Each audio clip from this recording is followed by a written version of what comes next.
परमेश्वर का शुक्र हो। आज हम सारे घर रोजाना की तरफ आज खुदा के पाक वचन सुनने के लिए उसका हजूरी में आए हुए आप सबको खुदा बहुत आज से आशीष दें।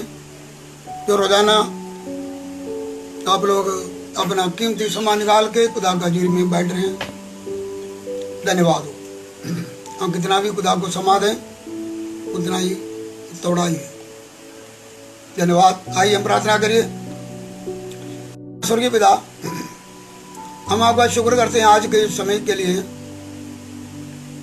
जिस तरह रोजाना हम आपका हजूरी में ये समा इकट्ठे होते हैं, इसी तरह आपका पाक हजूरी में इकट्ठे होने के लिए तौफीक दिया। धन्यवाद। धन्यवाद करते हैं ये समा आपकी तरफ हमें मिला है, ये जो जीवन आपकी तरफ से हमको मिला है। धन्यवाद करते हैं जब हम आपका नाम से इकट्ठे हुए हैं, आपका नाम का आशीष भी तो हमें देना। जरा वाणी में लिखा है कि धन्य है हर एक जो यहोवा परमेश्वर के नाम से इकट्ठे होते हैं, तो उन्हें अपना भवन से आशीषें देते हैं। आपकी भवन का चिकनी चिकनी पदार्थों से वजन के द्वारा हमको तृप्त करो, आशीष दो यीशु का नाम से, आमीन। Hallelujah hallelujah. हम उसका पाक हजूरी में आए हैं। विश्वास करते हैं आप लोग सब ठीक ठाक हो। इधर काफी लोग हमारे सामने आए हैं। आप सबको जय मसीह। रोजाना आप लोग वचन को सुनने के लिए पेश होते हैं। खुदा आप लोगों को भी, आपके परिवारों को भी आशीष दें। हम पिछले या कल का दिन एक दो दिन से ये सुनते आए कि जो हम ऊपर को देखना, सो कल हमने इसके विषय में देखा है दो लोगों के बारे में, अब्राहम और लूत। उन लोगों का देखने का क्या अर्थ थे। सो हमने ये सीखा, हमने लूत नहीं बनना, अब्राहम बनना। परमेश्वर के निगाह रख के हम देखना और परमेश्वर के इच्छा के अनुसार हम जीना। सो अब्राहम जैसा हम उसके लिए अर्पण होना बड़ा जरूरी है। हम अब्राहम जैसा देखिए। आज हम फिर हम खुदा के वचन की तरफ देखेंगे। पहला इतिहास 21 बाब 15 और 16। First Chronicles chapter 21 verse 15-16। पहला इतिहास 21 का 15 और 16 पढ़िए। फिर परमेश्वर ने एक दूत यरूशलेम को भी उसे नाश करने को भेजा, और वह नाश करने ही पर था कि यहोवा दुख देने से खेदित हुआ और नाश करने वाले दूत से कहा, बस कर, खींच ले। और यहोवा का दूत यबूसी अर्नोन के खलिहान के पास खड़ा था। फिर दाऊद ने आंखें उठाकर देखा कि यहोवा का दूत हाथ में खींची हुई और यरूशलेम के ऊपर बढ़ाई हुई एक तलवार लिए हुए आकाश के बीच खड़ा है। तब दाऊद और पुरनिये टाट पहने हुए मुंह के बल गिरे। इधर हम एक घटना हम देख सकते हैं। अब्राहम नजर उठाकर देख रहे हैं, क्या देख रहे हैं? यरूशलेम की तरफ एक स्वर्गदूत तलवार को खींच कर खड़े हैं आसमान और धरती के बीच में। और वो समय तकरीबन 70,000 लोग एक महामारी से बर्बाद हो गया। आज हम एक महामारी के समय में अपना जीवन गुजार रहे हैं। पूरा दुनिया एक बहुत बड़ा महामारी से डरे हुए हैं। वो सारे दुनिया में फैला हुआ है। और ये समय हमें, अगर ये परमेश्वर का हाथ हो या परमेश्वर का ताड़ना हो, लेकिन हमें इस समय प्रार्थना करने का बड़ा लोड़ है, ये जो महामारी हट जाए।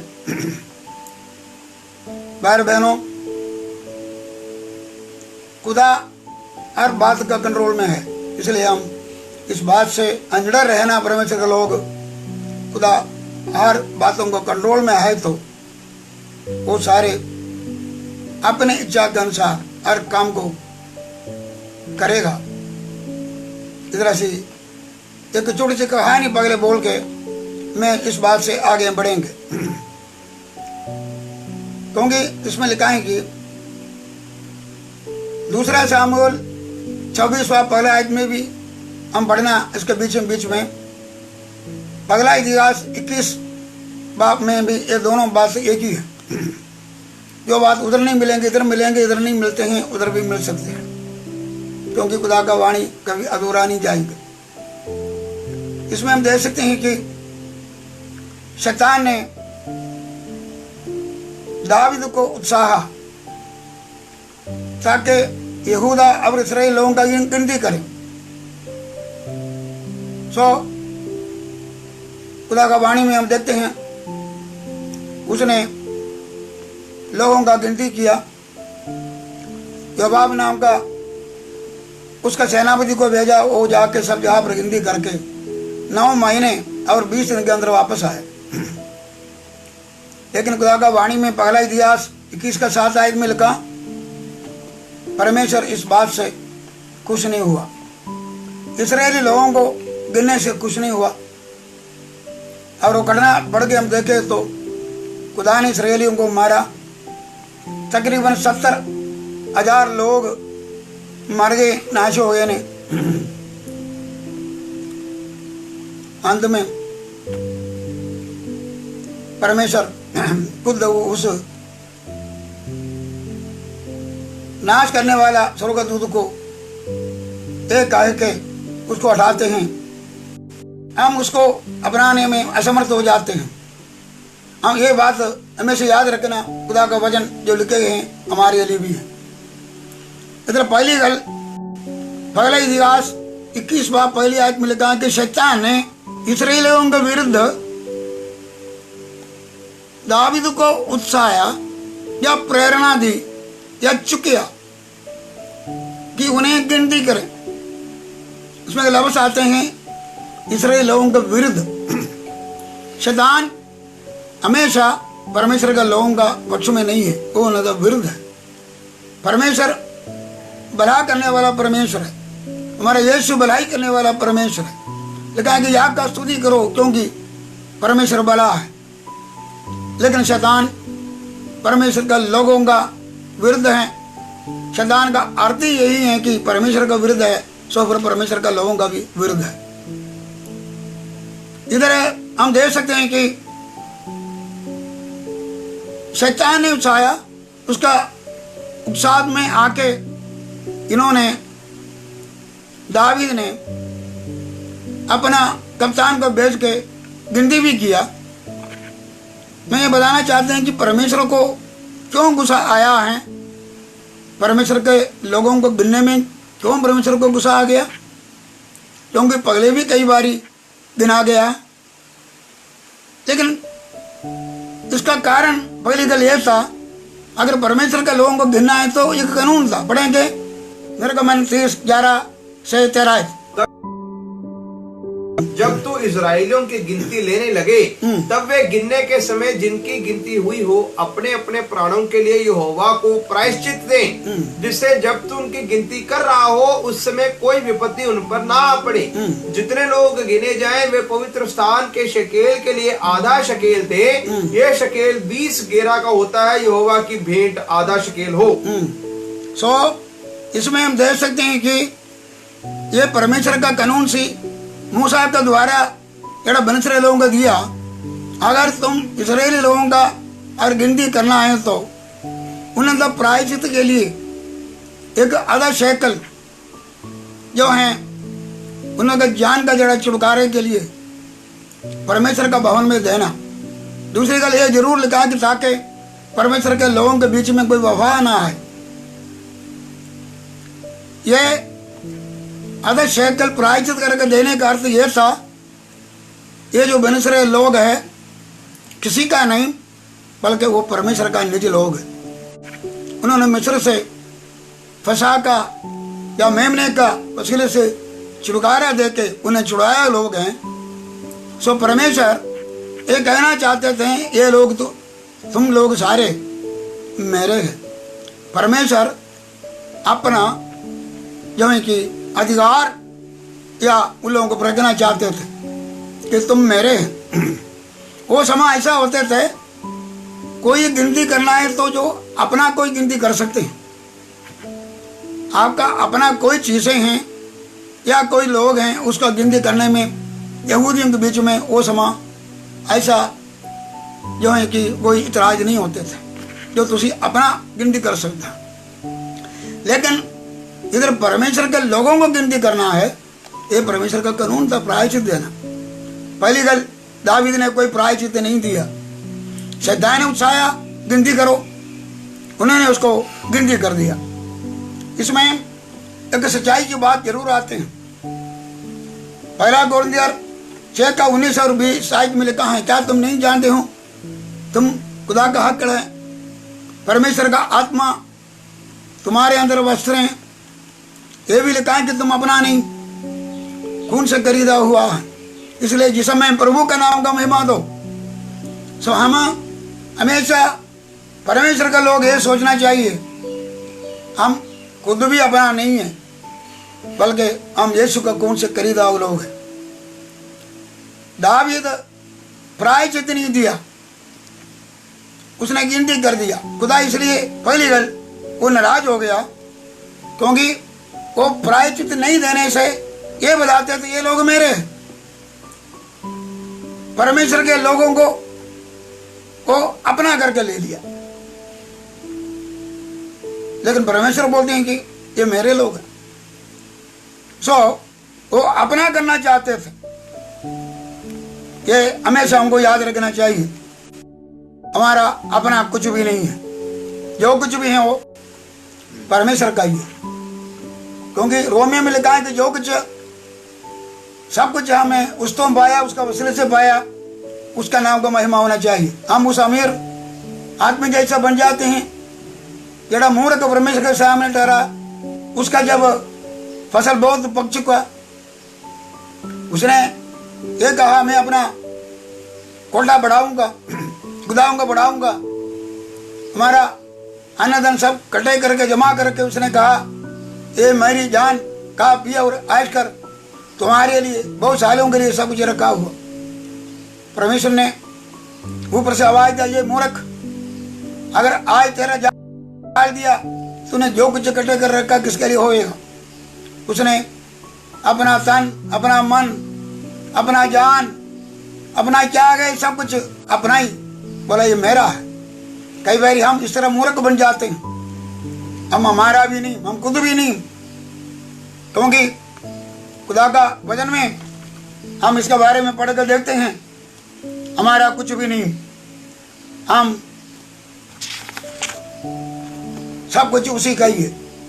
सो इधर दावीद क्या किया, लोगों का गिनती करने से उसने ये करना चाहते थे ये लोग मेरे, क्योंकि प्रायश्चित नहीं किया। दूसरी गल, एक बहुत बड़ी एक घमंड को दर्शाता है, तो उसका घमंड को दिखाते थे, अपना बल, अपना ताकत को दिखाना चाहते थे कि मेरे पास लोग इतने हैं, इतना मिलिट्री मेरे पास है, मेरे पास इतना बल है। लेकिन यही बंदा बाट जबूर में 11 आयत में कहा, परमेश्वर ने एक बार कहा है और 2 बार मैंने ये सुना है, सामर्थ्य परमेश्वर का ही है। जिसने परमेश्वर को महिमा दिया और गीत गा के बल परमेश्वर का है, सामर्थ्य परमेश्वर का है। कोई घोड़ों पर, कोई रथों पर भरोसा रखते हैं, मैं हों पर भरोसा रखता हूँ। और जड़ा वही शख्स अभी लोगों को गिनती करके ये दिखाना चाहते थे कि मेरा ताकत, मेरा फौज का ताकत बड़ा है। घमंड से भाई बहनों, हर बात जड़ा घमंड है हमको गिरावट में लेके आ सकते हैं। इस घमंड, ये स्वार्थ को परमेश्वर पसंद नहीं किया। हम घमंड करना है तो किसमें करना चाहिए? पढ़ेंगे यिर्मयाह 9:23 और 24 आयत पढ़िए। यहोवा यूं कहता है, बुद्धिमान अपनी बुद्धि पर घमंड ना करे, बुद्धिमान अपना बुद्धि पर घमंड ना करे, ना वीर अपनी वीरता पर, हाँ, ना धनी अपने धन पर घमंड करे, हाँ, परंतु जो घमंड करे वह इसी बात पर घमंड करे कि वह मुझे जानता और समझता है कि मैं ही वह यहोवा हूँ जो पृथ्वी पर करुणा, न्याय और धर्म के काम करता हूँ, क्योंकि मैं इन्हीं बातों से प्रसन्न रहता हूँ। और लिखा है कि इंसान अपने धन के ऊपर, सामर्थ्य के ऊपर भरोसा रखता हूँ, घमंड करता हूँ, लेकिन हमें उस परमेश्वर पर घमंड करना चाहिए। ये सारे चीजें हमको देता भी है, न्याय और करने का काम करने वाला परमेश्वर।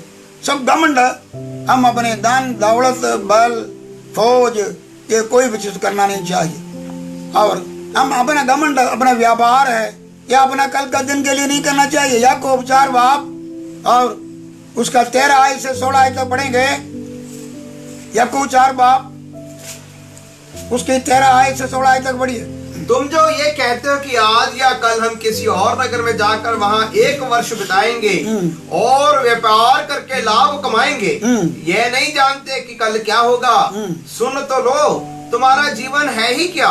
तुम तो मानो भाप समान हो जो थोड़ी देर दिखाई देती हो फिर लोप हो जाती है। इसके विपरीत में ये कहना चाहिए कि यदि प्रभु चाहे तो हम जीवित रहेंगे और यह या वह काम भी करेंगे, पर अब तुम अपनी डींग पर घमंड करते हो। इस जगह पर हम देख सकते हैं कि हम ये भी नहीं कह सकता कल कोई जगह पर जाके बिजनेस करेंगे, हम वापस आएंगे। हम ये नहीं बोलेंगे कल क्या होंगे, क्योंकि कल का दिन भी परमेश्वर का है। आज ये जो माहौल में देखो तुसी, और क्या कि व्यापार छोड़ के, एक घर का छोड़ कर दूसरे जगह पर जा नहीं सकता। कल मैं किसी से फोन से बात करते थे, क्या बहन आपके बहन नजदीक महल्ले में रहते हैं, आपको मिलने आते हैं? बोलते हैं नहीं है। एक महल्ले से दूसरे महल्ले तक आना ही इंसान के लिए इतना ये डर के कारण हो गया। सो याद रखो, इंसान का घमंड कुछ भी नहीं। हम कल के लिए कोई घमंड करे तो कुछ भी नहीं। हम ये बोलना अगर खुदा की मर्जी है तो हम गिराने जगह पर जाएंगे, एक काम करेंगे, हम खुदा का स्तुति करना, हम घमंड नहीं करना। और तुम्हें घमंड करे तो और सिर्फ मेरे यीशु मसीह का सलीब पर घमंड करते हैं। मुझे ये ना होए और कोई बात पर घमंड करे।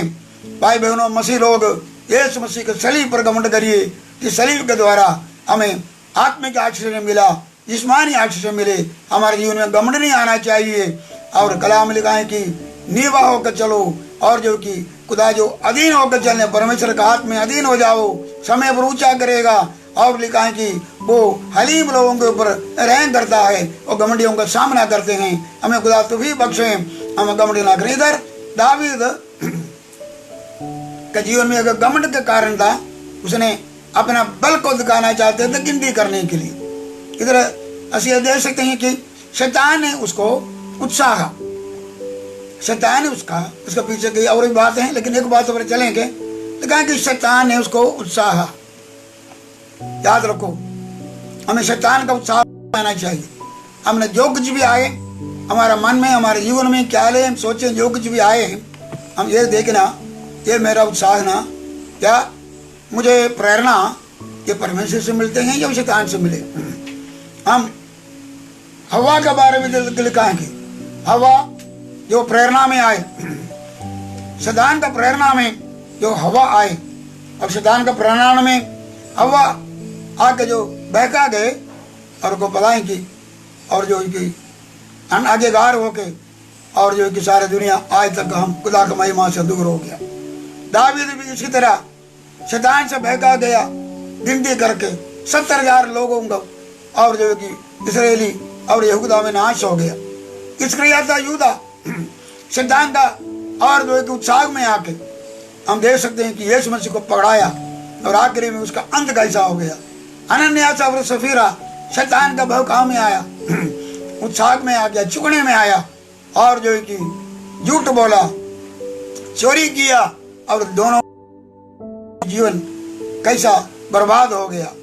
पतरस शैतान का उत्साह में आकर यीशु मसीह को प्रेरणा दे रहे थे, तुम मरना नहीं चाहिए, लेकिन यीशु मसीह ने आके शैतान दूर हो जा। सो हमें ये चाहिए कि जो शैतान का प्रेरणा हमें कभी नहीं आना चाहिए। हम अपने आप को जांचना, परखना चाहिए। जो कुछ भी हमारे साथ प्रेरणा आ रहे हैं, उत्साह आ रहे हैं, सोचे आ रहे हैं, ये वचन के द्वारा है, परमेश्वर के आत्मा के द्वारा है, परमेश्वर की इच्छा के द्वारा, और कोई हिसाब से है। इधर हम देख सकते हैं कि जब इसने गिनती करना सी, जब गिनती करना था, उसने अपना नेता को, योवाब को बोला गिनती करके ले गया, लेकिन उसने उसको मना ही किया।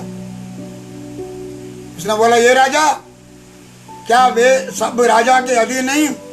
मेरा प्रभु ऐसी बात क्यों चाहते हैं और इस्राएल पर दोष लगाने का कारण क्यों बने? इधर हम देख सकते हैं कि योवाब सेनापति था। जब दावीद ने बोला जाकर गिनती करके लेके आ, तो उसने क्या किया? जो योवाब की बातों को उन्होंने मानिया नहीं।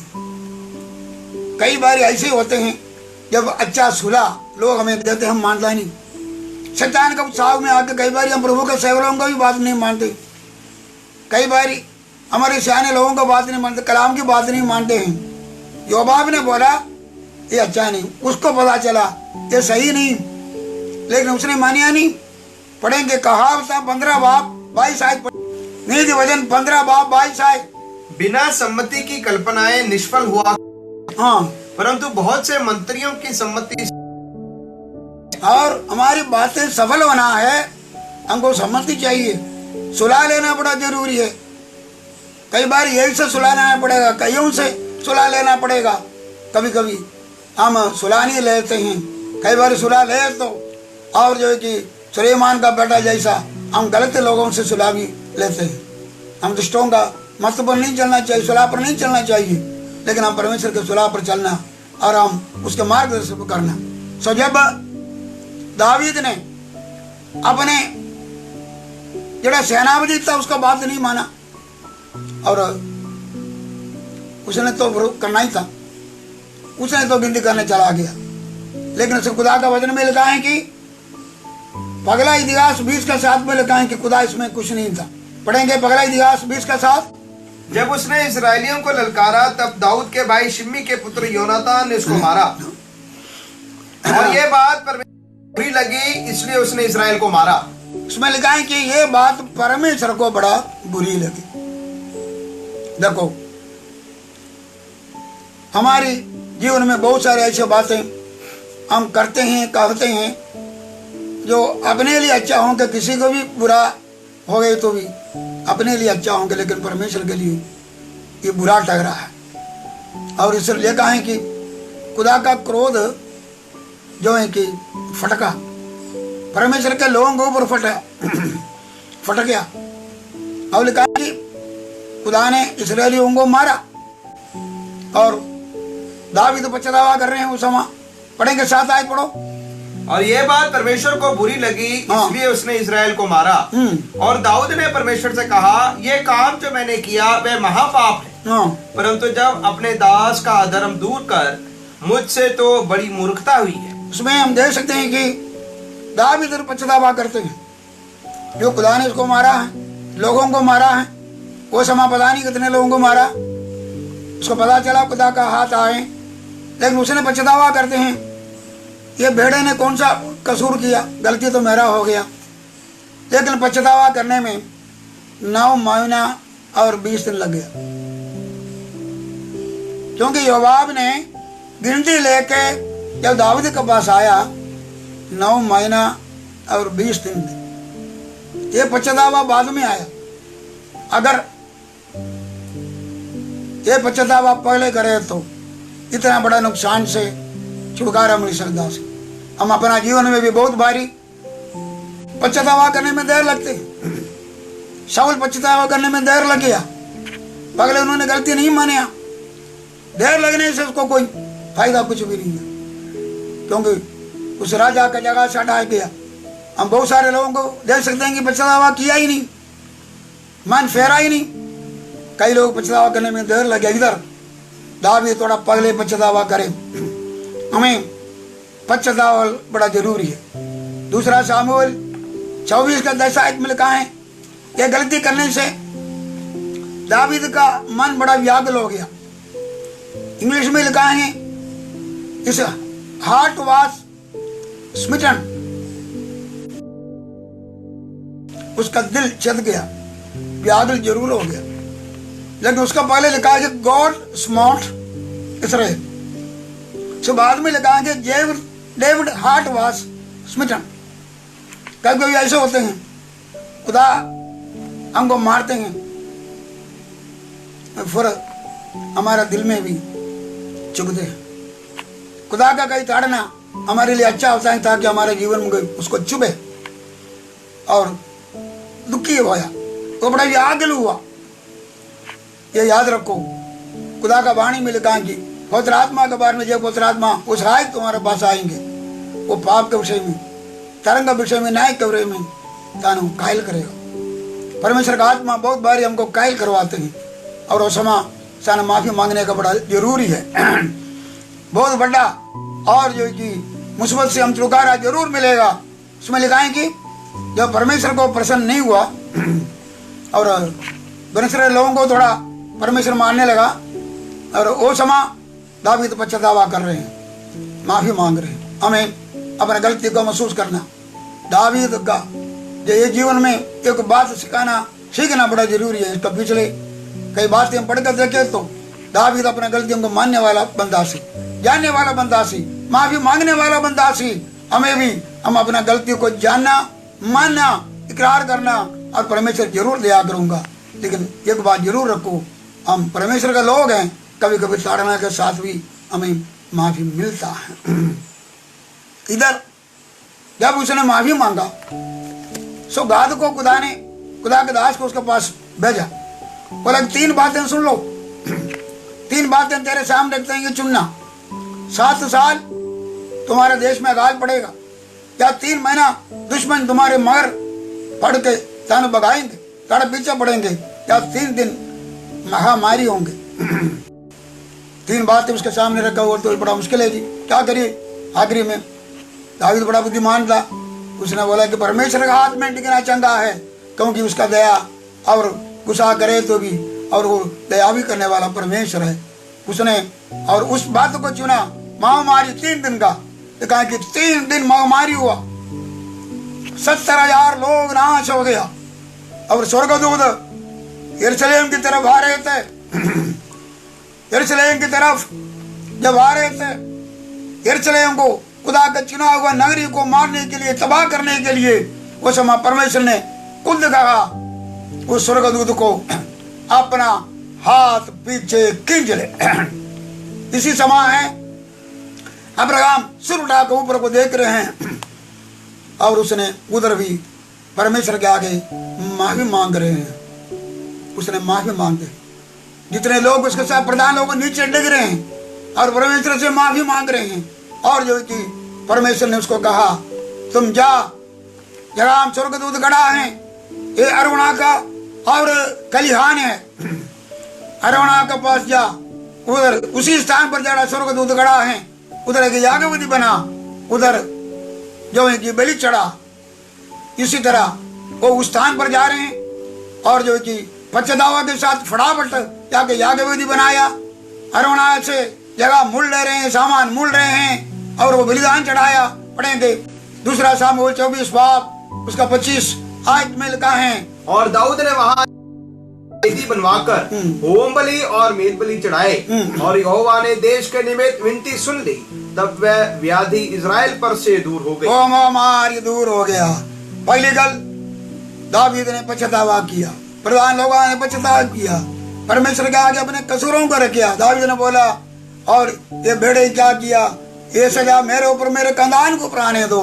और जो कि और उसने कि परमेश्वर के लोगों के लिए भी परमेश्वर के आगे बेनती किया, मेल बलि और जो होम बलि चढ़ा के और उस परमेश्वर के साथ मेल मिलाप किया, और परमेश्वर ने वो महामारी से उन्होंने बचाया।